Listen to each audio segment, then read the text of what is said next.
Hi folks, it's 12 o'clock now and we shall get starting now. So my name is Paresh Motiwala and very happy to be with all of you here.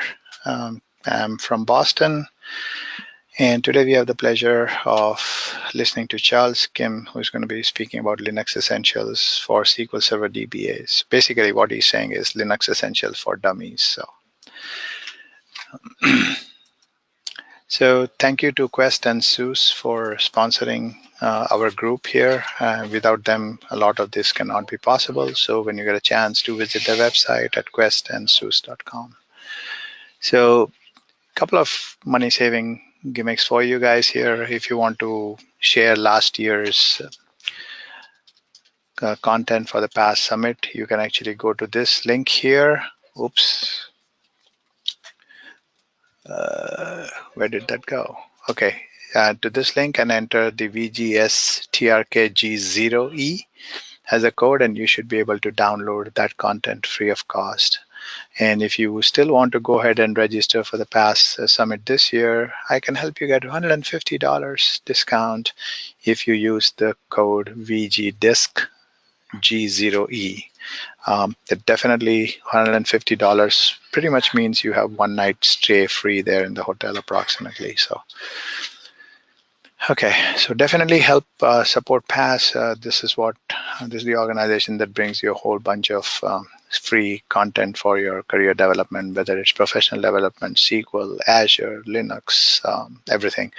And if you get some sort of a sponsor, which is, and we have a good tie up with the head office, talk to Catherine Allen, and you might actually get a $100 gift card back for yourself. And these are the number of virtual groups that we have. Out of this, I've had the pleasure of running the database administration group, which is here. And we also have the professional development group, which is right here. So I run these two groups. Definitely do join us through these. It'll be a great pleasure. Some upcoming SQL Saturdays, June 2 in Montreal and Pensacola, May 26 on Bafusam, and June 02 in Plovdiv. For people who are outside the USA and the Eastern Europe countries, definitely look into May 26 for South Island, New Zealand, and Brisbane on June 2. And for the Latin American, we have May 26 in Santiago, Chile, and June 02 in Mexico. We also got the date for Boston SQL Saturday, which is September 22. So definitely join a local chapter. It's a great place to network, in-person learning. You can actually be in the same room where some of these MVPs come and speak. It's a great opportunity. You can also go ahead and present and share. And if you don't have a group, please go ahead and create one. We can definitely help you create the group too. You can create a CE at sqlpass.com and they will definitely jump in to help you on that. And if you are interested in volunteering, you could definitely, why is it clicking twice? I don't know, but definitely go ahead under your My Pass profile and make sure that you have registered your name there. Also, the PASS elections should be coming up shortly, so make sure that you actually go into the into the PASS website and make sure that your account is in good standing, because otherwise you cannot vote. If you feel somebody is doing phenomenally well, go ahead and refer their name to Outstanding Volunteer Awards, and that person can be duly recognized for doing an awesome job for the SQL community. So without much ado, I would like to introduce my friend Charles Kim, right? And he used to be an Oracle guy, and then he switched over to the dark side. Now he works with SQL Server also, and he does present at very many local, regional, national, and international Oracle conferences too. So without much ado, I will give it over to Charles. Charles, I will put myself on mute, and I will also be monitoring the questions in case you have something that shows up for you, right? All right, thank you very much. Okay, you can share your screen now. Okay, all right, thank you everybody for joining. My name is Charles Kim, and I am the founder and president of Viscosity North America. I've been doing SQL Server since the mid to late 99 timeframe. This was during the .com days when, as database professionals, we had to learn SQL Server and Oracle. And in fact, I worked for a company called i2 Technologies, and we wrote a lot of our applications in Oracle and had to port a lot of them to SQL Server.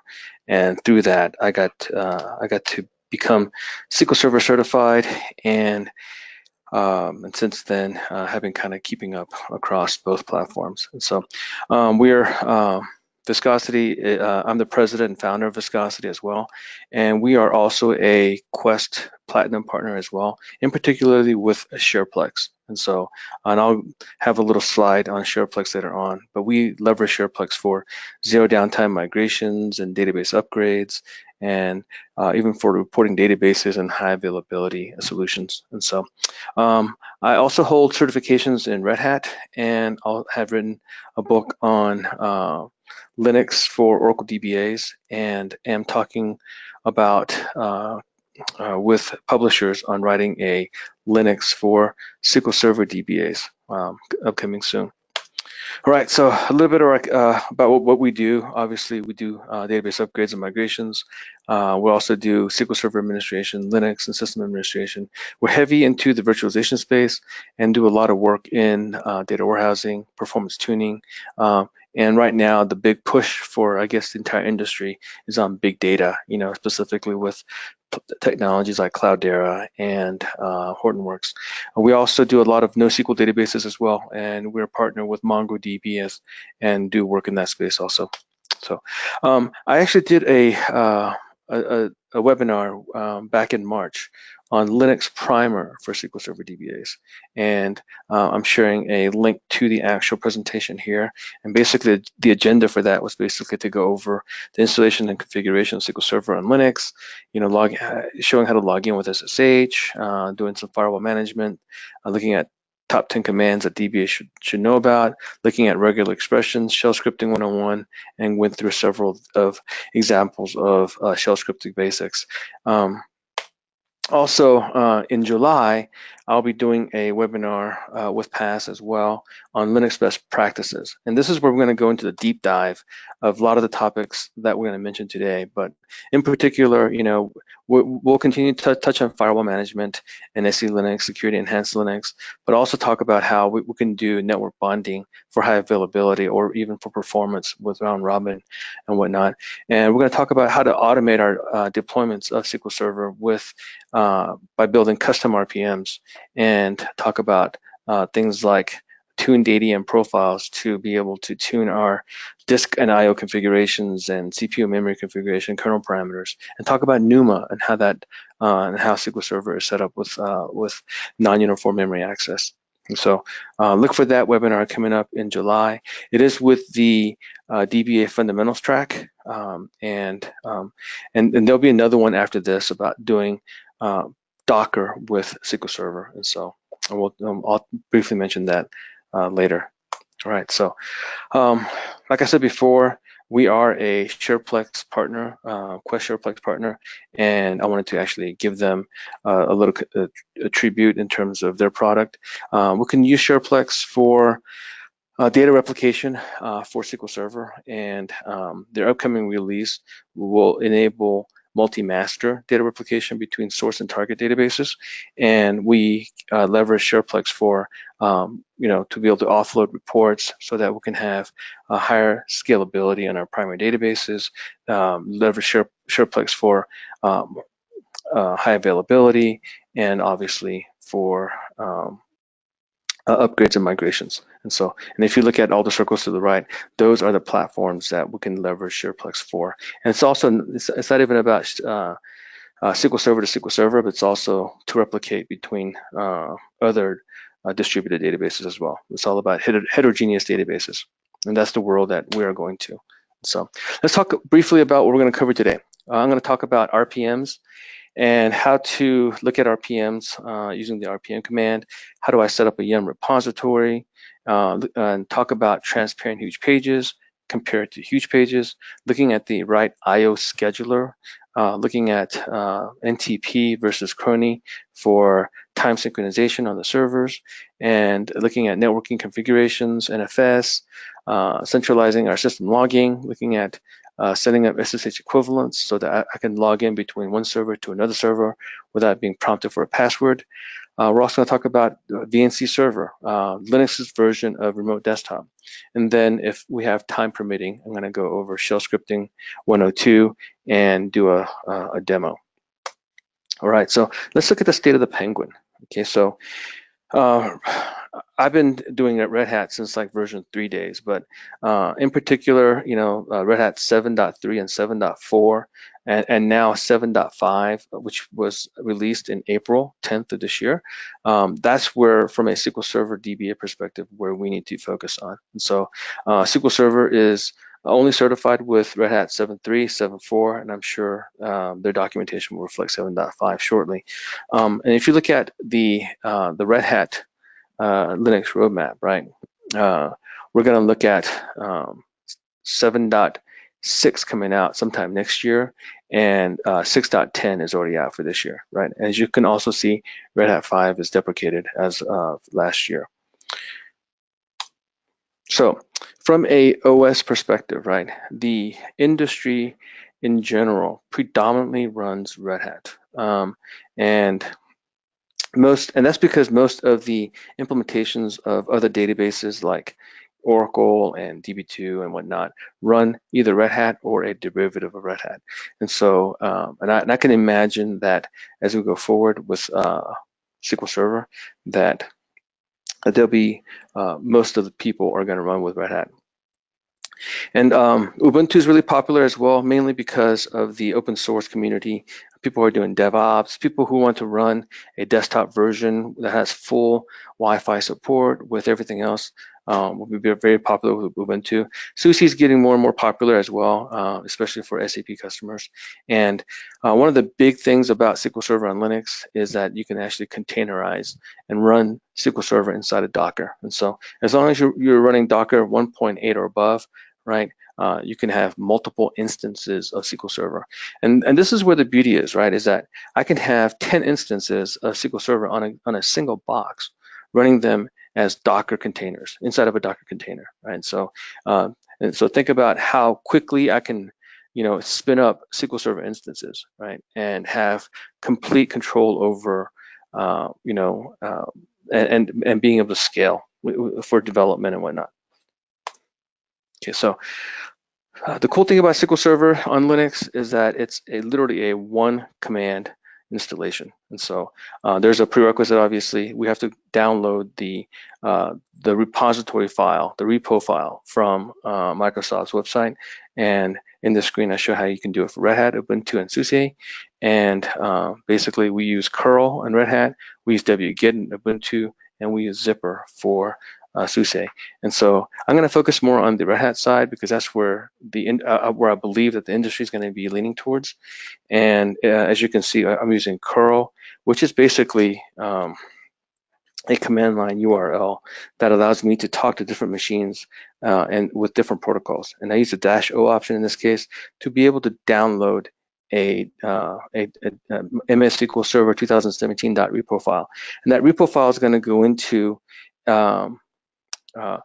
/etc yum repos.d directory. Okay, and I'll show you later what that content looks like.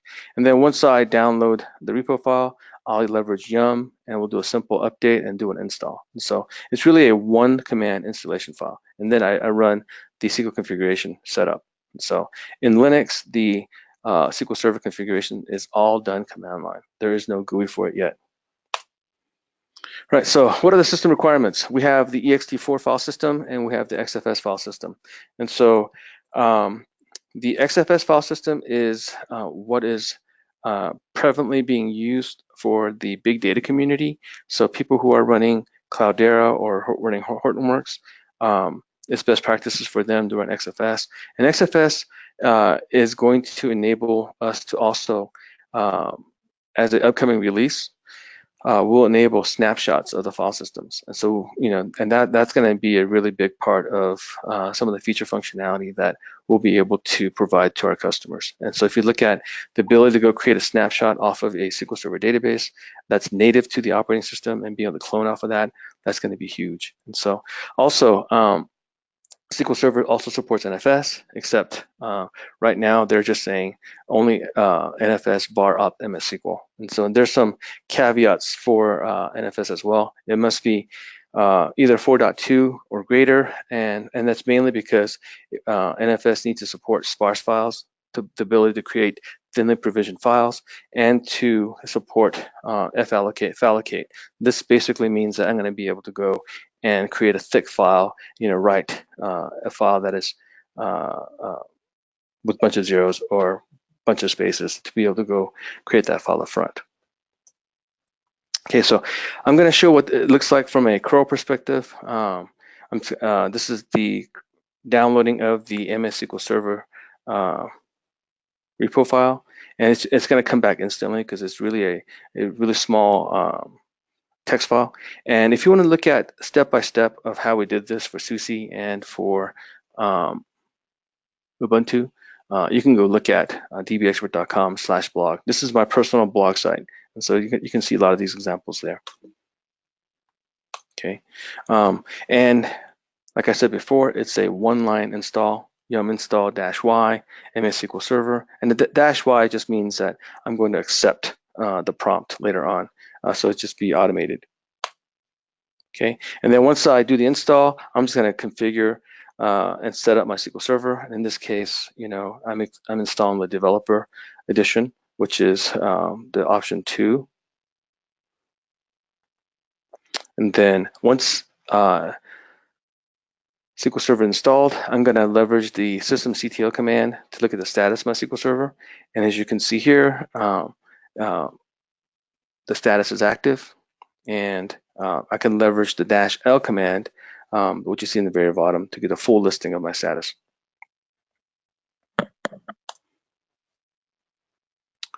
So let's look at the files that's listed under opt MS SQL bin. So when we install SQL Server, all the files will be created in /opt MS SQL, and it's also going to be installed as the MS SQL user. You'll see a user called MS SQL, and you'll see a group in SE group called MS SQL as well. And so we can go to this directory, leverage the file command in Linux, which will display what kind of type of file it is. As you can see here, it's a shared object, 64-bit, and I can also do a file command on the shell script, right? And it'll just tell me that this is a born again shell script, and it's ASCII, and it's text, and it's executable. Okay, and so leveraging another command called strings, I can display text against the binary file. And so in the opt MS SQL bin, I have an executable called SQL Server, right? That's the actual executable that's running for SQL Server, and you can actually see the text associated with this binary. And so people who are really savvy with strings command and who know how to do hex and dump, right? They can reconstitute just about any kind of files. This is where, on the Linux platform, right, we really do need to be actually encrypt everything that we do. So data at rest is very important. Right, so like I said before, when we install SQL Server, it creates a user called MS SQL, and at the same time, it creates an MS SQL group, right? And if we want to do a process listing of all the processes that have the word MS SQL in it, right? We simply do a ps-e. grep means to go filter on the word MS SQL. I used to say -i. The I means ignore case, and I say grep-v. And because one of my output's going to be the word grep in there, the grep command, and so I'm going to say ignore. And so I see I only have 2 processes running. Also, I can use the ps-fu MS SQL. This basically tells me, give me a full listing of all the processes that's running under the user for the U MS SQL. And so most people tend to remember the word -fu. Go figure, right? All right, so let's look at the VAR Optima SQL data. This is where all your data, database files reside in, right? And as you can see, you got the model temp, you know, master DB and log and et cetera, right? So right now, by default, it's going to go into VAR Optima SQL/data. So in the Oracle world, right, we have been running databases on NFS for over the past 10 years. And in fact, highly performing mission critical databases over NFS. And so I'm on the bet as SQL Server matures in Linux that this is going to be also something that we could look forward to as well. All right, so let's look at Yum. Yum stands for Yellow Dog Updated Modified, and we use Yum to install software, install packages, delete packages, do maintenance on packages, and et cetera, et cetera. So I didn't really create sets of screens for Yum. I gave you a URL for the cheat sheet that's provided by Red Hat, and this is really beyond anything that I could have written. And so you can actually go and look at the cheat sheet yourself, right? So I give you that URL. So let's look at how to set up a Yum repository. And in this case, a local Yum repository, right? And this is very important because earlier we used the curl command and we downloaded the mssql.repo file, right? Basically, that gets listed as part of our Yum repository, and it basically has the location of all the packages to install our SQL Server, right? However, if I want to have a consistent build every time, right, I need to be able to go download all that stuff and place it somewhere so that 6 months from now or 3 months from now, I can have a consistent build, right? And as I update that particular repository, and then I build from there, right? So in this case, I'm using a Yum repository for taking the contents of the DVD, right? Sorry, my example's on 6.5, but it's no different if we do it for 7.4, right? And so I'm using the contents of the actual DVD that I download from Red Hat, and I'm actually going to mount that locally on my operating system, and I'm going to leverage that as my Yum repository. Okay, and so in this case, I use the command mount, right? So what I did is I took the actual ISO image, which is about 3 to 4 gigs in size, right? I actually uploaded it to my server, right? And from there, I issue the commands mount-o loop, right? And the -o loop means that mount is ISO, right? So also I could use a -o loopback if I was to go mount a CD or a DVD, okay? But in this case, since I mounted the ISO, right, I'm gonna say -o loop, and it's because it's also the TSO 96 ISO certified, and I'm gonna go actually mount that in the directory mount rhel.dvd, right? And so I can go under the root directory of that, right? Run media ckm rl.74 server x86-64. This is where if I was to go and physically mount a CD, right? I'm going to actually see under /run/media ckm. I'm going to actually see the DVD, right? In the root on the root directory of the DVD, I'm going to see a file called .diskinfo. And the first line is the most important line. That first line depicts what we call the media aid number for the actual DVD, right? And so I'm going to take that number, I'm going to create a file in a directory called etc/yum-repos.d. I'm going to create a file called viscosity.repo file, okay? And basically, I copy the media aid file. Sorry, I went the wrong way. The media aid file from the cat.diskinfo file, 1499, etc., right? I'm going to stick it into the media aid line, right? I'm going to give it a generic name, local viscosity repo, right? And I'm going to also put in the base URL with a file // right? The full path of the /run media where I would actually mounted the DVD itself, right? I'm going to put a double quote around it because there's a space in the actual name, right? And I'm going to write it out, and then I can actually go issue the command yum repo list, and my viscosity actually shows up as a repository. Okay, and if I go into that directory structure, right, you'll actually see a bunch of RPMs, right? And that's exactly what we're setting up. All right, so continuing on, right, I'm going to actually download another repo file, and this is the prod.repo. And this is so that I can go install the MS SQL tools.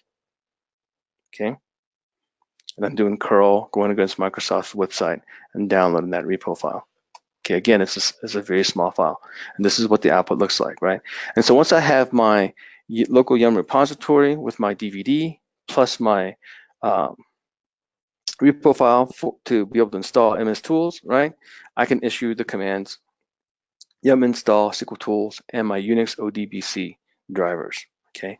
And the yum repository is required because Microsoft does not provide the Unix ODBC devel on their repository.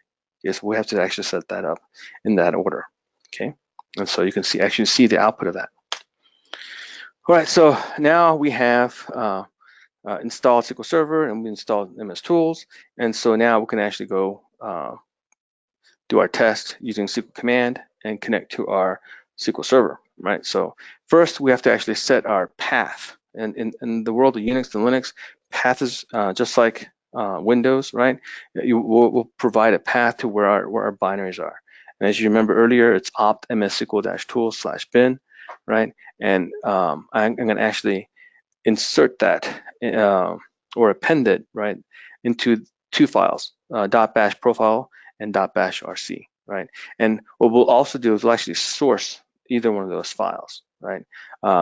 Most people will source the bash profile, and that path will append to the executable, right? And so another way to path to actually source is by saying ./.profile instead of saying source.bash profile, right? So and so once I source it, the path becomes part of my environment, right? This is what's different between sourcing and executing a file, right? I can actually say ./bash profile, and we'll actually execute that file. We don't want that. We want to actually source that profile, the bash profile, so it just becomes part of our environment, right? And so once I source that bash profile, I can log it. I can actually issue the command, SQL command, to my local host, as I say, give it the password, and I can select that version, and I can see that I'm running the SQL Server 2017 on Linux 7.4. All right, so we need to also enable or install the SQL Server agent, right? So what we want to do is we want to install, obviously, SQL Server 2017 with CU6. So CU6 came out as a cumulative update, came out as of April, and so we want to simply enable the agent, right? And so we go to opt mssql bin, run mssql configuration, and set the SQL agent to be enabled, right? And then we just simply restart. Okay, so you can see the output here. All right, so let's look at package management. Okay, so we have a command called RPM, but every RPM that we see has the format name, version, release, architecture.rpm. So if you look at Unix ODBC 2.2.11-7.i386 RPM, right? It tells us that the version of the RPM is 2.2.11, that the release of the RPM is 7.1, right? And because it says i386, this is a 32-bit RPM. And if it was a 64-bit RPM, you'll see the architecture name is x86_64. So in the SQL Server world, so far, I've not seen a 32-bit RPM being applicable. But as you install other binaries and other applications in the Linux world, right, this may become relevant for you. Okay. Also, with the RPM command, I can actually look at the contents of the RPM using the QLP option against the RPM, right? I can go look at what makes up that RPM. Notice the word .noarch.rpm. That basically tells us that this particular RPM doesn't have a dependence on either 32-bit or 64-bit. Okay. I can also look at the detailed information on RPM using the QIP in the package name. So it'll actually give me a lot more details to that package. And I'll show an example later on. If I want to do an install of our RPM, I can use rpm-ihv. Install is what I stands for. H tells me, print me hashes on my screen. V means verbose. Okay, I can do an update, obviously change the I to a U, UHV. I can remove packages with a -E option. And I can do reverse lookups, right? So if I go to the actual directory where Perl is installed. I can say qf Perl, and it'll tell me actually where the name of the RPM that makes up that Perl, right? And I can do a lookup on the shared object as well. And I can even query RPMs as well, where I can do query all RPMs. So if I say RPM-QA, it lists every RPM that's installed in the server. And I can grep on specific RPM, and that grep-i should be -i space live AIO. Okay. Okay, so what we did at Viscosity was we took the installation for SUSE, Ubuntu, and Red Hat, and we try to make this simple so that you can just go download and leverage our GUI tool, right? And it will actually do checks against what operating system you're running, and you can just go in and do the install SQL Server, configure SQL Server, install the tools, enable the agent, and test connectivities, and even back up the database. And so we actually will provide a GUI that does all this stuff for you. And so if you're interested, please let me know, and I can share it with you. All right, so let's look at how we log on to the actual Linux itself, right? So to log into any Linux, right, we log in using the SSH, secure shell, right? And so if you're on Mac like I am, right, I have a terminal on my Mac, and I just from there SSH directly to it, right? However, if you're on Windows, right, unless you installed Cygwin or other tools, right, you're going to most likely use Putty, right? There's other tools out there besides Putty, but majority of the people out there use Putty and use Putty to be able to log into a Linux server. And also, Linux also has a remote desktop, right? And so equivalent to Windows RDP, we call it VNC Server. And so I have a section on how we configure VNC for a Linux environment. Okay, so also something to consider. If you are running in production, right, you should never run production environments on what we call run level 5, which is a graphical environment. Production environments should only run in multi-user mode, which is run level 3, right? Right, so also we can change our prompt for PS1, which is what that looks like. And what we did was we said, you know what, put the host name on there, which is my host name happens to be SQL 100. And as I traverse through different directories, change my prompt so that my prompt will actually show what directory I'm sitting at. Okay, and so also we can create aliases in Linux, right? Aliases for certain commands, aliases to go to a certain directory, right? And so those are as you mature in your Linux management, right? You'll have a set of profiles that you'll run. Right, so as we go from Red Hat 6 to Red Hat 7, right? The commands have changed, and the previous releases to be able to check statuses and enable, disable. We used a command called check config, chk config. Now with Red Hat 7 and up, everything is systemctl, right? So with systemctl, I can manage my SQL Server. I can do a status.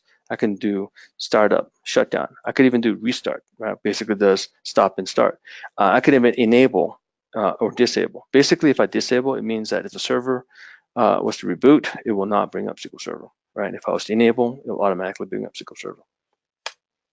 Okay, so here I issue the command stop and I check the status.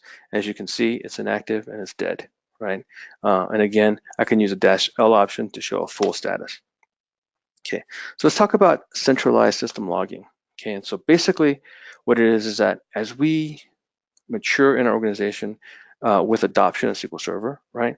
From a Linux management perspective, right? And especially if you have hundreds and even thousands of servers to manage, right? It becomes really mundane and really difficult to look at the system logs across hundreds of servers, right?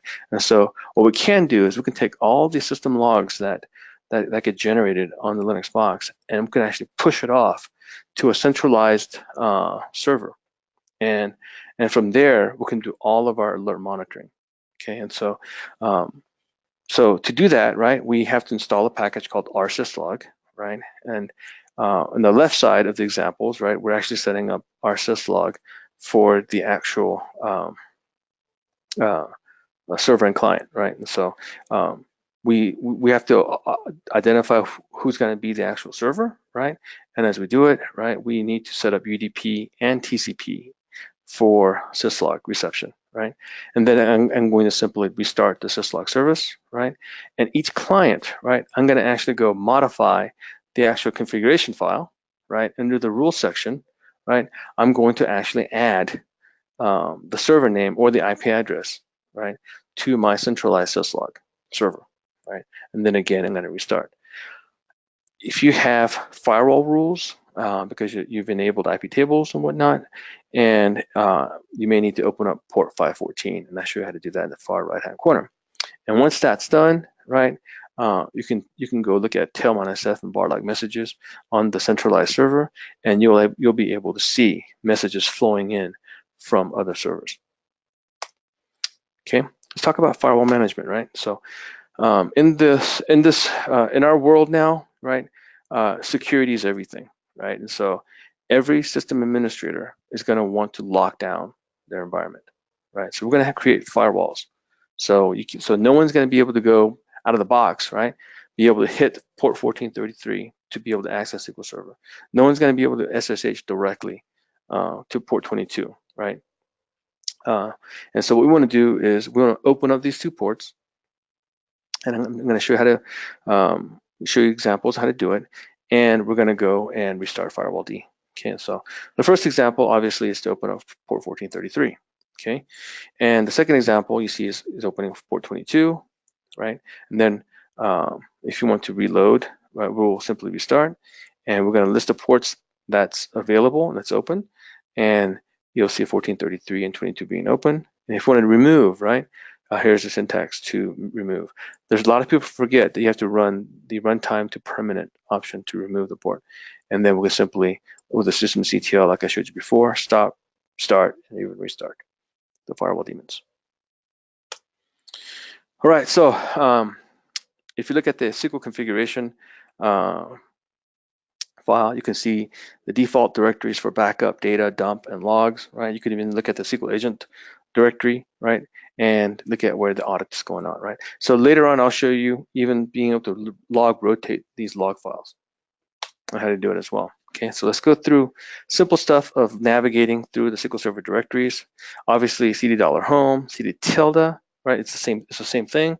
I can go cd dash, takes me back to my previous directory, cd tilde, MS SQL. Like I said before, everything runs as MS SQL, so you can go to the home directory for MS SQL. cd dot dot, move one directory up, cd dot dot slash dot dot, move two directories down, right? And I can change directories to the MS SQL log directory by exporting log equal to var op MS SQL log. Remember earlier we talked about setting up aliases and setting up parameters for us to be able to go to directories easier, right? That's what we're gonna, these are the kind of stuff we're gonna want to add to our .bash profile. Okay, so let's talk Windows to Linux, right? And so SQL and backslash becomes slash, become Willen, SQL and Windows becomes /bin, sbin, et cetera, et cetera. You can actually see some of this stuff, right? What's going to be interesting is, things like ipconfig becomes ifconfig-a, delete rm, copy cp, right? And we're going to go right into VNC. Remember the VNC, the remote desktop RDP we talked about before, right? And the thing is, why is remote desktop relevant in the world of Linux, right? As we talked about, right? So far, everything in SQL Server for Linux is all command line driven, so we don't really have a need for GUI, right? But however, like I said before, as you mature your deployments of SQL Server on Linux, you're going to have third-party apps, and they may need to be installed with GUI installations, right? But for now, right, another reason why we need things like VNC is until you get really comfortable with doing commands like nohup, right? Nohup means no hangup. Whenever we run a command and let's say for some reason your network crashes, right, or your VPN dies, right, guess what? That command is going to terminate. But if you say no hub and issue that command and put in the background, right, guess what? It's going to just sit there and run no matter what. Okay, so however, you can run that with VNC, and let's say if you did have an issue with your network, you just simply reattach yourself to that VNC port, and everything's good. Continues on where we left off before. Okay, there's also an executable called screen, which basically allows you to do the same thing as well. So with screen, I can actually create and attach to a particular screen, and if I get and I can actually detach as well. Right. So if my session dies, I simply reattach that screen, and life is good where it left off. Right. So, however, with your security administrators, right, VNC is not considered to be secure, and so you have to implement it carefully. And so if you implement it correctly, you can actually implement VNC even in SOX and PCI compliant financial institutions. And I'll give you some examples of how we can do that. Okay. So like I said before, you definitely from a VNC server perspective, right? Not recommended for prod, but if you do a like a bastion server approach, right, where you have a trusted host kind of thing, and at the same time you only enable it when you need it, and you shut it down when it's not enabled, right? And so companies can get away with that kind of implementation, right? And so to be able to install VNC server, we simply say yum install Tiger VNC server and on the Xwork X11 fonts. The group install that you see for Genome desktop is so that if you don't have a GUI installed, you could simply install the GUI. Okay, that's what that's for. And then obviously we want to open up the firewalls. Port 5903. It's actually port 5900 to whatever port you want to open to, right? The other option is you can actually tunnel via SSH. And I didn't give that example here because it's a whole new separate topic to be able to tunnel, but this is what I do when I go into a brand new customer and I really need to go do the GUI, right? And if I can convince them to install VNC, or if I can do some sort of X display back, right, I'll actually go tunnel and even do it X forward as well. Right, so but that's another option also. All right, so once I install VNC server, right, I can start the VNC server with VNC server -geometry, and that can actually specify even the larger window size, right? If I want to cleanly get rid of a VNC, I say VNC server kill -kill. If I want to specify a different port, I can even say 64. Right, port 64, and at the same time, I can actually control what kind of desktops I start up, what kind of, if I want to automatically launch an Xterm inside of the VNC server, etc. Right, and that's what the example on the very top has. All right, so let's talk about scheduler, right? So in the world of Linux, right, we use cron. Cron's really very prevalent. If I wanted to do a backup with cron, I can simply issue create entries to specify when I want to do backups, right? So if you look at this example, right, it basically says run my backup. In this case, this is a full backup, right? Run my backup at 0 hour, 0 minute, 0 hour, and 0 and the very far right means it's on Sunday, right? And so it's at midnight on Sunday. I'm going to run level 0, 0 hour, 0 minute, 0 hour, Monday through Saturday. I'm going to run my incrementals. Okay, the two asterisks that you see before here is the month and day of the month. Okay, so I can say specifically even say run this on May the 29th, right? And this example you see here, it should be 0, 10, 20, 30, 40, 50 means run it every 10 minutes. Check to see how much disk space I have, right? And those are the kind of cron jobs that you want to run to be able to automatically and proactively figure out if I'm running out of space, if I'm running on the file system, and if I'm running out of space on the database, right? There's also shortcuts to say at daily, at weekly, at monthly, right? Run this job, right? So those examples are provided there. Okay, let's talk about THP. THP is transparent huge pages, and before by default it is enabled. Okay, so by default, SQL Server leverages and wants to leverage transparent huge pages. And the only reason why I mentioned transparent huge pages is that other RDBMSs and other NoSQL databases have opted to disable transparent huge pages for performance. And so this is one topic I believe that Microsoft may change their stance, but for now, their best practice is to enable transparent huge pages. So basically, for those who do not know what transparent huge pages is that a default kernel page, a memory page is 4K in size. And so if you have a server with hundreds of gigabytes of memory, which is very common today, right? And if you are scaling out highly performant SQL Server databases, you may have SQL Server databases that require 100 gigs of memory attached to it, right? And so think about allocating 4K sizes for your memory, right? And how many kernel pages are required to maintain enough 4K pages for a 100 gig memory environment, right? So Linux came up with the concept of huge pages. So huge pages is basically 2 meg modules increments of memory pages, right? Large memory pages. So basically, you basically can put 500 4K pages into a single huge page, right?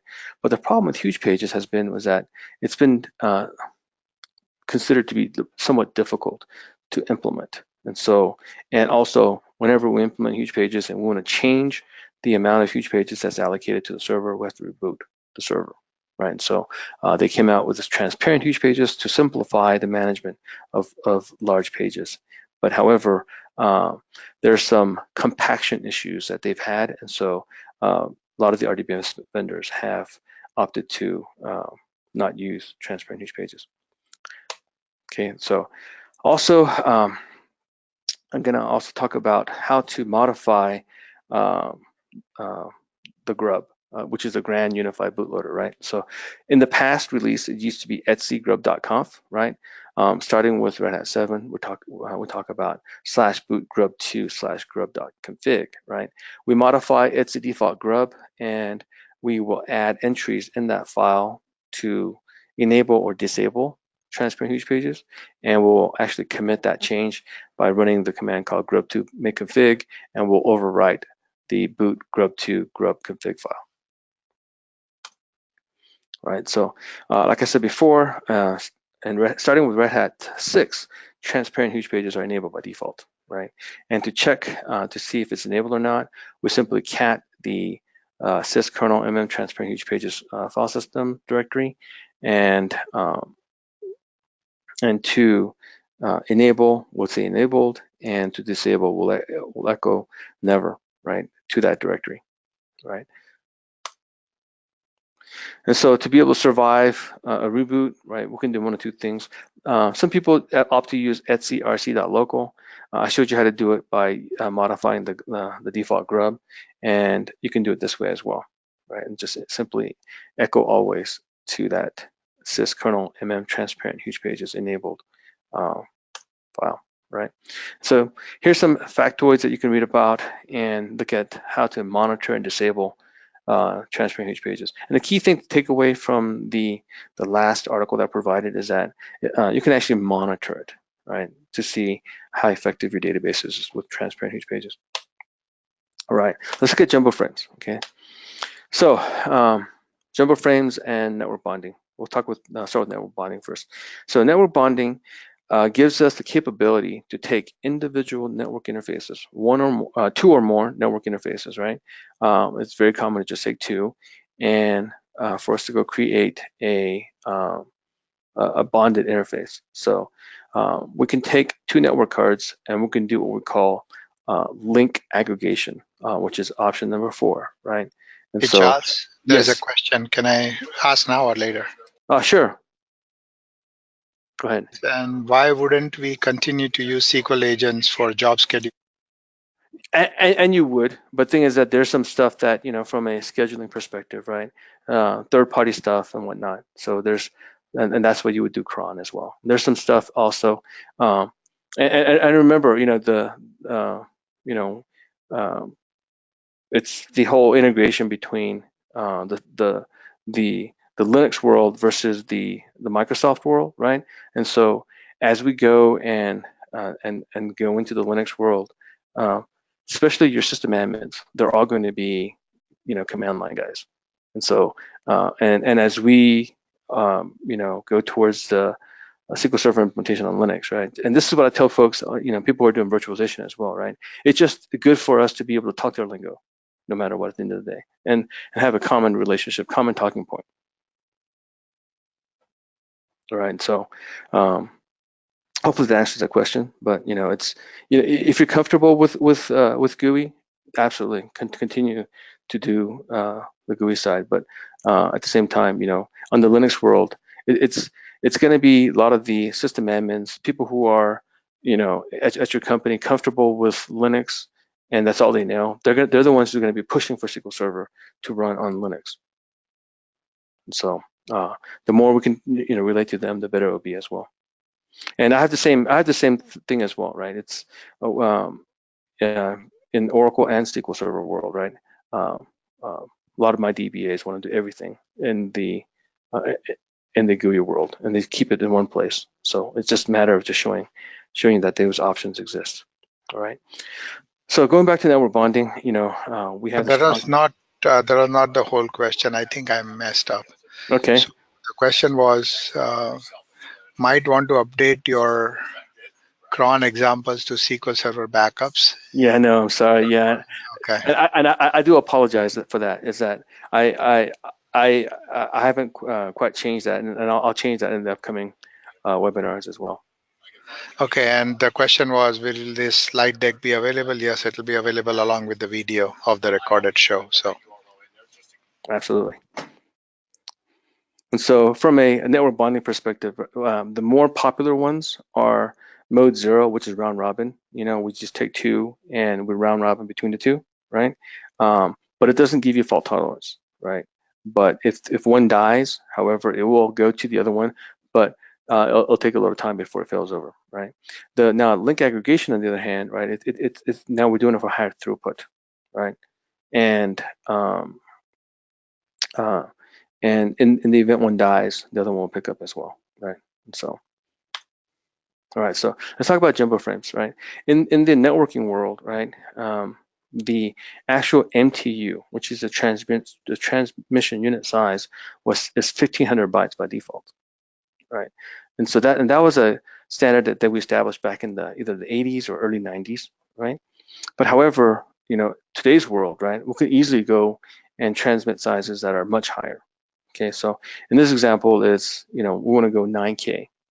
Okay, and so to be able to go transmit 9K of for jumbo frames, we'll call it, right? I need to be able to go and set up jumbo frames on my operating system, and also make sure that all the switches and all the hubs that my server talks to is also enabled for jumbo frames as well. So basically, we must have end-to-end support, right? So once I set jumbo frames, which is basically as simple as going to my configuration file for my network interface, right, and just say put the words MTU of 9,000, right? Once I set MTU of 9,000, right, I need to go test to make sure that I have end-to-end support. And the way I do it is I specify a ping with a socket size of 8972. Okay, the reason why I say 8972 is because the first 8 bytes is allocated for the ICMP header, and the next 20 bytes is allocated for the IP header. Okay, and so and with that only leaves me 8972 bytes, and so I can actually go do a ping with that. And if I actually get success, that means that I have full support from my source database server to my target, wherever I'm going to. Right, so we would want to set this up, depending on the application, depending on if you have, for example, clustering always on, right? Source to target, right? Showed you that example already. So sudo is another popular one, right? So within Linux, I can actually go and give you capability to run a command on behalf of someone else. okay? And so it's very common to set up sudo to run on behalf of root, right? And so here I log in as Kim, and I do a sudo su dash. That will actually change my login to be root, right? And so the actual configuration sits in a file called etc sudoers, and in it I can specify even at granularity of even a specific command, full path to the specific command that only I can or a given particular set of people or group can access. So in the sudoers file, we can manipulate at the user level and at the group level, right? And everything that people do from a sudo command is fully logged in VAR log secure directory. Okay, so as you see here, you can see that I ran with sudo ms SQL config and start SQL Server. Okay, so let's talk about a couple things. Network time protocol. We want every server that participates in, to have the same time, and we want every server to be synchronized the same way as well. And so we have two options, right? And one is NTP, and however, going from Red Hat 7, right, the industry is moving towards Crony, right? And so we can set up NTP or Crony, but not both. And the reason why people are moving towards Crony is because it's considered to be more secure, and it's also considered to be more faster. However, NTP is still the industry standard de facto. And also what we want to do is when we set up NTP, we want to use the -X option, which basically stands for slew only. And what that enables us to do is, let's say we have daylight savings, right? Instead of the server going from, 2 a.m. to 1 a.m. or 2 a.m. to 3 a.m., right, instantly, right? Slew only means that slowly catch it up, right? So that we don't have this big gap, okay? And I show an example of how to install and configure NTP and show you how to do configuration of Crony as well, okay? And there's a URL that basically has a lot more details if you're interested.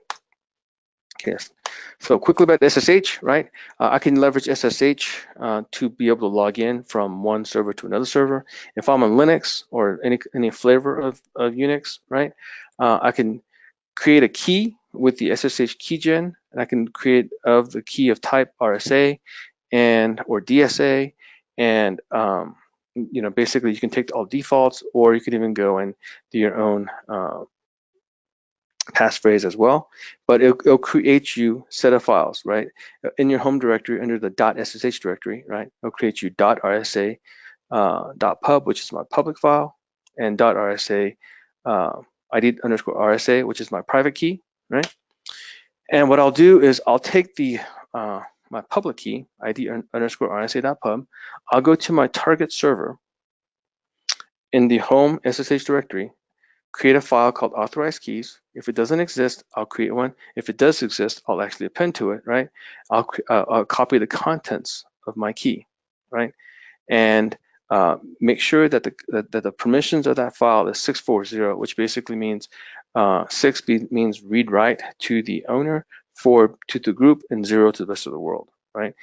Because that's the security of that file is very important. In fact, the security of the directory of a .ssh is just as important as well, because if it's widely open, SSH will consider it as a security breach and will not let you log in.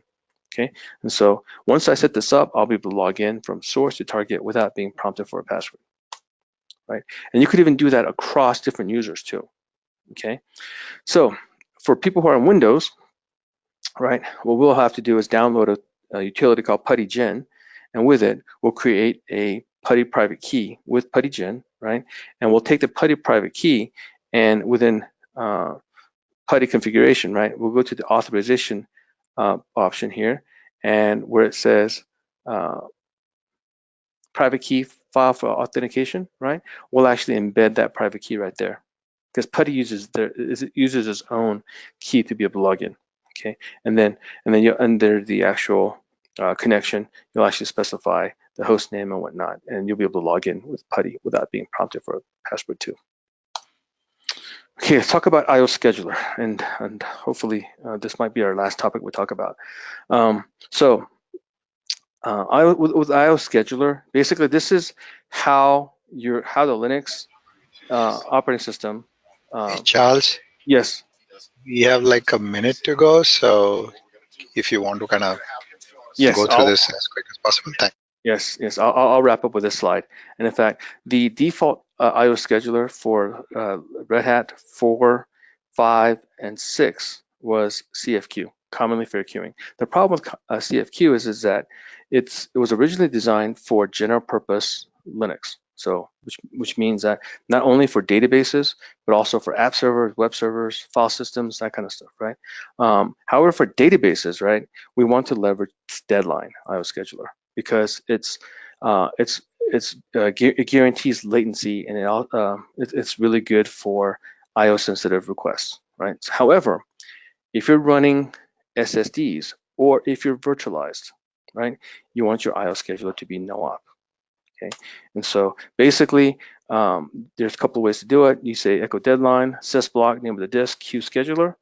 Bare metal, you want to say deadline, no op if it's virtualized or if it's SSD, right? Or you can say elevator equal deadline. And this is a Red Hat 6 example. Remember earlier I showed you how to do the default grub, right? You want to put elevator deadline in there and then recreate that file. With that, I will end session here. Thank you everybody for attending my session. I will make sure I get all the slides updated. If you have any questions, please feel to reach out, and I look forward to talking to you all soon. Hey, thank you, Charles. I will just let me look at the questions again. If there is anybody who was a straggler, no, there's no other questions. So thank you so much, my friend, and I hope to see you come and talk at some of the Boston events. September 22 is the Boston SQL Saturday. Love to see you there. So thank Yeah, you, ladies and gentlemen. So if you have any questions, feel free to shoot it to his email that has been listed earlier. And we look forward to seeing you in the next one. Thanks, all right, folks. thanks everybody. Bye. Bye, Charles.